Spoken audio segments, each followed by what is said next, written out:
Well, I'm not very happy in the United States what happened to political science and sociology. In the last 20, 30 years, they want to be scientific. And they can use new quantitative measures. Get a sample of 5,000 and this is correlated to this. But from my point of view, they don't do enough to see what is the context and what is the social background, what is the history. So the kind of research that I like, where you really get to know people and see historical context and see broad context, is not so popular. The other thing is universities now have become too bureaucratic.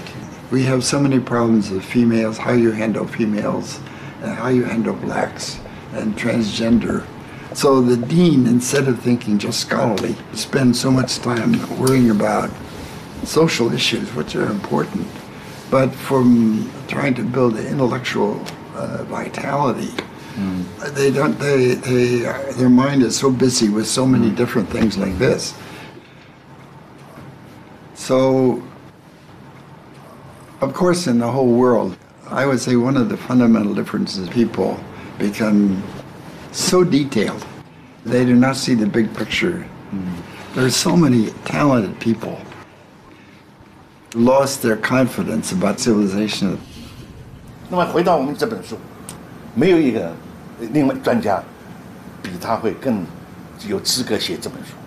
他两个 area 什么？一个是日本，一个是中国。一般的 area specialist 很难说是 cover 两个，你是 cover 两个了。对，我心里应该感谢我的老朋友 Ambrose。我们开始那个认识了，我们是无名的学者。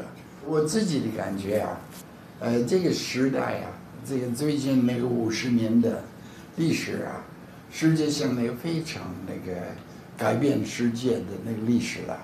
我们的运气非常好，看到这么大的变化，所以能学习，有机会学习。我觉得一个学者之道，也可以说学者之道，对，应该把那个实事求是，应该把那个客观的分析，写实际的情况，让人多了解，那是我们的工作的目标，这也是我的责任。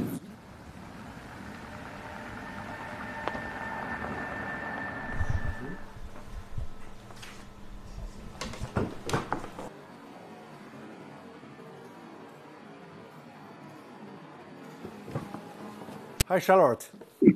Good to see you. 1.5 years ago, I met Mr. Vogel in Hong Kong. We have an arrangement to meet in Boston, but sorry for your big loss. Sorry. Yeah, Mr. Vogel, he told me in Hong Kong, Charlotte is so smart. he said lots of good words about you. I'm curious because we talk about Mr. Vogel's books, thoughts. He was so energetic. From your perspective, what propelled him to do so much? Well, I think it's very interesting what happened. He was, according to him, I wasn't there, but he achieved very well. He went through high school in 3 years. He went through college in 3 years. He took courses during the summer. I mean, he had his master's degree, I think, at 20, something like that. But he didn't have to kill himself. He was a good scholar. It was relatively easy. He could lead a fuller life. And I think what might have kind of kicked him into high gear was when he came back from Japan, he had a job offer from Columbia. And so he and his wife decided sell the house and, think about moving to New York. So he came up to Harvard, so went through the process of selling the house, and dropped in on one of his former professors, John Pelzel. And they chatted, and it turned out that Harvard, and actually several other major universities around the country, had just been given the mission to develop a whole new generation of China scholars. We had just gone through the McCarthy period of purging, purging is probably too strong a word, but casting suspicion on a lot of older scholars who had studied China. Maybe they were communist leaning. And so once that was over, there was a decision made to start generating a whole new cohort of scholars to study China. And Pelzel said to Ezra, you know, would you like to do China? Ezra had never taken a China course, didn't speak Chinese. Chinese is nothing like Japanese. I mean, a lot of Americans think, oh, you just go from one to the other. I mean, as you know, they are totally different. And Ezra said, wow, China. He said he might be interested. So Pelzel got on the phone, called Fairbank and said, Ezra might be interested in this. This is all happening in the space of a long weekend. So Fairbank came over. He thought Ezra was a good candidate, and Ezra had to explain, actually, I have to tell Columbia by the end of this weekend whether or not I'm going to accept that job. So they said, okay, you can have the Harvard job. And I think that was when he really started to feel burdened, that he was going to have to really work like mad to justify that appointment. I mean, he was so glad to have the opportunity to be involved in a great change. And he was panicked about having to appear as a China expert on the basis of a 3-year fellowship out of the blue. It was this constant need to prove himself worthy of that trust that kept him going. I mean, we knew he was a workaholic. Who doesn't know that? He was just very, very conscientious. From a spouse and kids' point of view, more conscientious than we would have liked. And this was shortly after Ezra had died. And all kinds of people were saying, how much Ezra meant to him. I mean, professional people, former students, people who had been fellows at Harvard, this kind of thing, who had just met him. And so I asked the kids, how do you feel when you hear all of these people praising your father? And I didn't even give them a chance to answer. I said, I'll tell you how I feel. I feel annoyed. And they burst out laughing because they felt exactly the same way. Why is he giving all of these people all of this time when we feel he's giving them our time? 在这儿啊，好了。Okay. Thank you. Do you visit Japan often, or Often. You do? Yeah. Whereabouts in Japan do you go? Tokyo, Kyoto, Kokushima, Okinawa, many places, because we are doing a documentary about Japan history, about the Meiji Restoration. Oh, you're doing a documentary? Yeah. So I interviewed many people there. Oh. I also went to some very old hotel. I mean, the Taisho period and the late Meiji period. A small house. They told me when the early 20th century, some Chinese students stay here. Oh. So you have a very interesting job. Mm-hmm. Which university do you visit? Which university? When you talk about your career, it seems very rational, something very practical. What's your irrational part? My irrational part? Mm-hmm. My desk is a little bit of a mess. I'm not organized, and my old papers are a terrible mess. And my wife keeps telling me, clean up your mess. She's a very good wife for me because she's smart, she understands, but she treats me like an ordinary person. She doesn't treat me like a famous person. What does the fame mean to you? I mean, 1979, especially that year, suddenly you become so famous in both in... Actually, it turned out to be kind of fun because was famous, I met all kinds of interesting people. But the first time I became famous, I was 49. It was too late to change. You wish it happened in 29? No. It's better it didn't happen, because then I might be, a different person. But I don't think I acted like a famous person so much, because all my life, my basic image, my friendship, everything had nothing to do with fame. I don't have any special talent.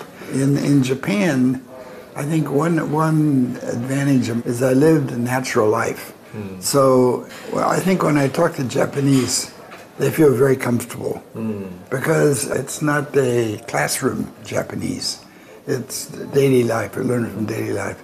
And to some extent, China is the same way. I try to talk in a way that people actually talk to each other. So it's not always the best classroom language, and maybe some mistakes, but it communicates, and you're wrenching work. So I think my language, it helped my interest in intellectual life and ideas and curiosity. For example, how I would be with a bunch of Japanese men in the evening at a bar. こういうこと考えるかなと。そういうことあるんかな。Could it be such a thing? And yeah. It's kind of a questioning style, and in a way, it's more modest. They watch, what the other person says and thinks very carefully, so they don't make a mistake. Chinese are way more straightforward. 你应该听我的话吧，你应该听，你不要这样做了吧。那是太简单的事啊，你应该多考虑这些问题了。听我的。More of a power. I mean, it was kind of an interesting, at Harvard we have the young scholars, we would have a lunchroom. And somebody would say, oh, yeah, well, that's one way. Here's another way of looking at it. He enjoyed intellectual playfulness of ideas. But I felt getting to know people and talking to them was much more important. That also made me a little more skeptical about documents. Because some historians, they look at documents and say, well, was it in the document? But I realized that even in writing a document, you don't get the whole story. The document does not tell everything. And sometimes the documents have some purpose. So that sometimes talking to people, maybe it's not as precise and not as accurate, but sometimes it can be deeper and you understand why the documents. So I kept learning from talking to people a lot, yeah. So it was very important, yeah.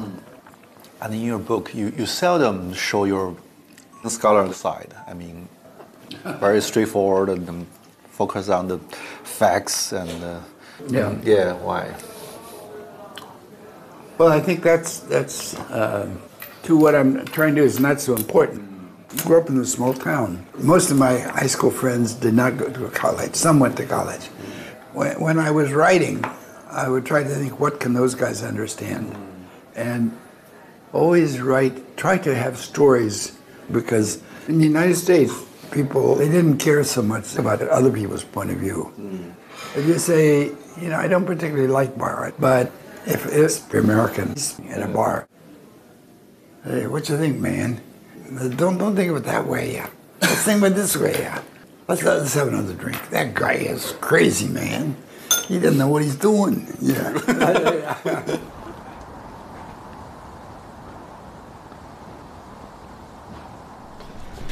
哎，对，当时是在这儿吗？我放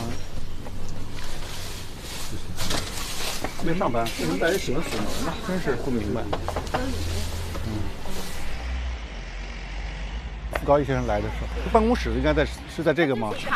哦，这是傅高义住的地方。那我们去网球场那边走走呗。对对对。傅先生讲他住的那个楼的特征，大概就是这一片的。这里。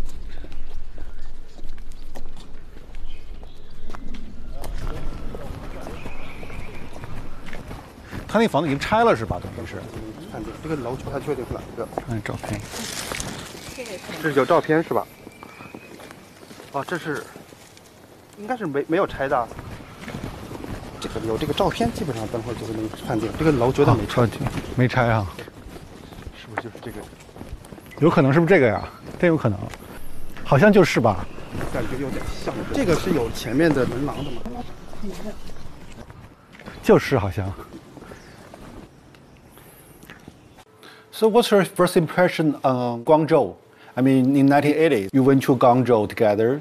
Yes, that was part of a Harvard alumni tour, which, believe it or not, was doubling as our honeymoon.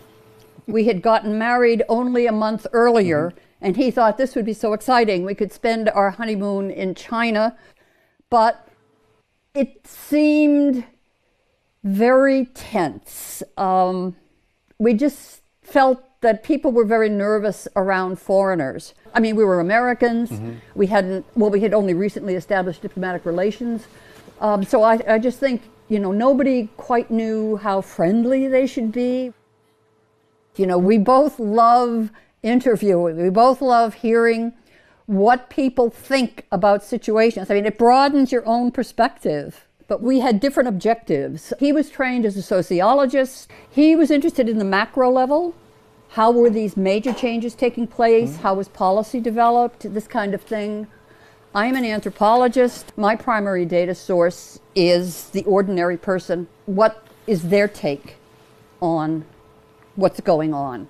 And so in a way, we were able to integrate. He would, in the evening, he could say, wow, I interviewed, Vice Governor so-and-so or the head of Bureau so-and-so, and they said blah, blah, blah, blah. And then I'd say, oh, well, I interviewed these 3 families, but people were very nervous.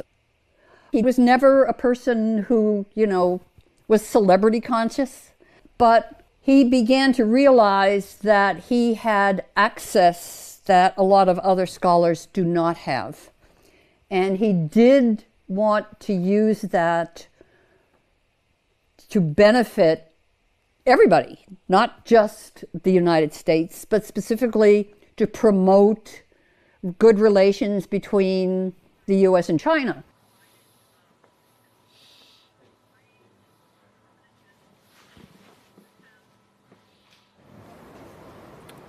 You said before that you study other countries because you want to use others' experience to maybe enlighten United States. Yes. During the past 5 decades, you travel deeply into China and Japan. Yes. So what's the major things you want to bring to United States, to Americans? Well, unfortunately, they don't listen enough.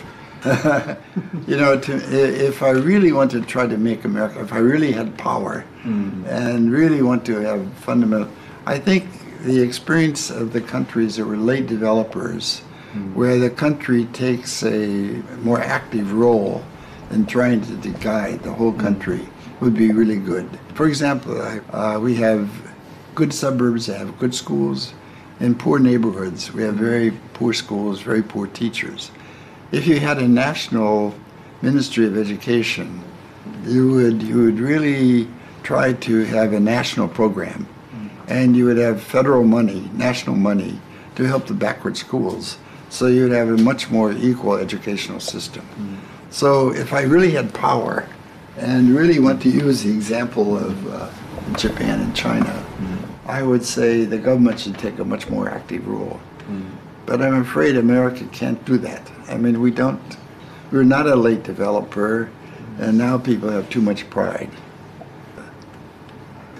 But in some ways, I think my vision is bigger. I mean, it's a very important intellectual task for the whole world. The grand vision, like Toynbee in the West had a big grand vision, and maybe some earlier period had a grander vision. But I think now people are not looking forward enough. For example, the bureaucrats I knew in the 1950s, that generation who were thinking how you build a modern Japan were really very broad. And the bureaucrats now are much pettier. They've become too small. I think that, there are historical changes in different time periods. Whether you have a broad vision makes a big difference. For example, humiliation could be used in different ways. It could be used as a stimulus to study and to learn more, to build a modern organization. The Meiji is, as I say, it's a modernization program and an integrated program, and succeeded, but then they had years of disaster. In the 1930s, they had taught patriotism so successfully that the leaders could not control it. And the defeat by the United States was so devastating, and they suffered so much. And then they had to revise, and now they have to accept a new role in the world. I mean, in a way, it's not so glorious. Japan must accept China as number one in Asia, and America is a much greater, bigger country. They can be a modern country, but it's not so exciting. How to adjust to this new world? They don't have a clear vision. I think in China also, China is new powerful, and they have not yet become comfortable with their power.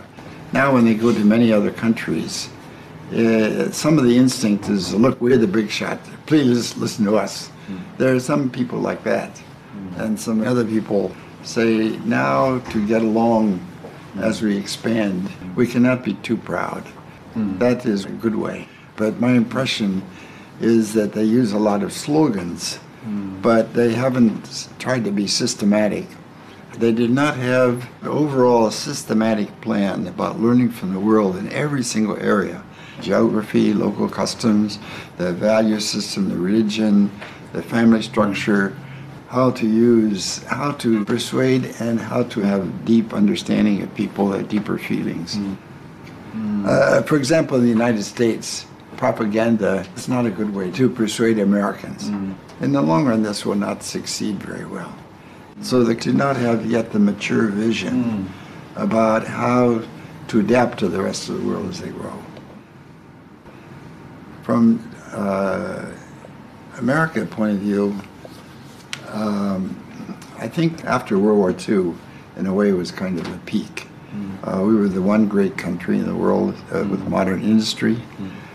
And now China will surpass America in some places. And we don't have a plan. I think our leaders, they have an instinctive reaction from the Cold War. We won't let another country pass. And a lot of people in Washington just want to criticize China, jump on China. But they don't have a vision of how to work with China now. I mean, from my point of view, human civilization is not just about business interests, economic growth, or new technology breakthrough. It's a broader conception. It's a kind of an intellectual development of trying to think the big picture of what is happening. You mentioned the public intellectual tradition. In 1960s, 70s, and until 80s, public intellectual play a very important role in understanding other countries. Now it become more marginal. There is a deeper problem. I mean, comparing with the older generation, people think not curious about different behavior, mentality of others, civilization. We are very self-centered. From your perspective, how to deal with? I don't know the answer. I wish I knew. I think it has to do with the new connection between communication and so forth. But what will be the basis of healthy relations? It's true. I mean, in the last 20 years, the world became chaotic. And out of the chaos, people went off in different directions, so I don't know that answer. But I think what I can do, and maybe have some impact, I hope, is how to deal with China. And there's some things Americans may not like about what's going on in China, but you have to be realistic. After all, China is going to be strong, and there are a lot of good Chinese people you can work with. If John King Fairbank alive, what would he do? In a way, he did not have such a broad goal as I do. He wanted to have better relations with China, but his vision was more in terms of the field of Chinese studies. I would say one of the fundamental differences with Fairbank and me is he was elitist. He was from higher class than I, and more. He went to Oxford and Rhodes Scholar and so forth, and I was more or 普通人. You know, my father was a small Jewish merchant, and I worked in the store. And my father had very good attitude of trying to get along with everybody and to become very familiar and very friendly. It was a town of about 10,000, and the small college, Ohio Wesleyan, which is a Methodist town, maybe partly because it was a religious town. There were many Christians there, although I was Jewish. It gave me a sense that I want to be friends with everyone. And also it was World War II. So we had friends who went to the war. We knew people who died during the war. My generation after the war, we really wanted to have world peace. And in some ways I feel I'm so lucky. I grew up in such a small town in America. I was given the opportunity to experience so many historical changes. And that to me means so much responsibility. Not because I thought that was so important, but because I thought the relations were so bad and I really want to make, I mean, that's the honest way. I really want those people to get along because there's so many good people in both countries. And there ought to be a better way, and I knew a lot of people. I want them to get along. So maybe I'm immodest. Maybe I'm not correct. But I think I have a contribution to make. So, do you think, I mean, there was a golden age between China and the United States, but now we have so many different complexes between each other. So, I mean, the transition, how the transition happened, is... You know, of course, you know, every country like China and the United States is big and we have many different people. You know, the extreme rightists, the extreme leftists. They don't have the confidence and the vision to really develop a understanding of each other. So how to find a new path. You know, I'm afraid it could be so hard in the near future. But, well, it's also, you know, I think of the missionaries. I'll give you one example. I knew a Guangdong, a guy named Yang Mai.